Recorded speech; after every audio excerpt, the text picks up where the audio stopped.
Hi వేస్ ఎలా ఉన్నారు? అందరూ బాగున్నారు కదా? నేను కూడా చాలా చాలా బాగున్నానండి. ఈరోజు మంచి ఒక హెల్దీ స్నాక్ ఐటెం చూపిస్తున్నానండి. సుండల్ అదేనండి, శనగలు ఉంటాయి కదా, ఆ శనగల మసాలా వేసుకొని చక్కగా ఈవినింగ్ టైం తిన్నామంటే బ్రహ్మాండంగా ఉంటుంది.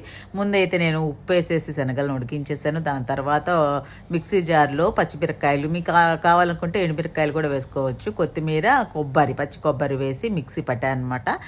దాన్ని పక్కన పెట్టేసుకొని తర్వాత పోపులో ఎండుమిర్చి, మామూలు పోపు గింజలు, కరివేపాకు, పసుపు, ఇంగువ వేసేసి చక్కగా ఫ్రై అయిపోయాక ఈ శనగలను కూడా వేసేసి దాని తర్వాత మనము రుబ్బి పెట్టుకున్న పచ్చిమిరపకాయ, కొత్తిమీర పేస్ట్ వేసి అది కలిపేశాక నేను తురిమిన క్యారెట్ వేసుకున్నానండి. నాకు చాలా ఇష్టం కాబట్టి చక్కగా అన్నీ బాగా మిక్స్ చేసేసిన తర్వాత కొంచెం చల్లారాక దానికి నిమ్మరసం పిండి తింటే ఉంటుంది. ఆహా,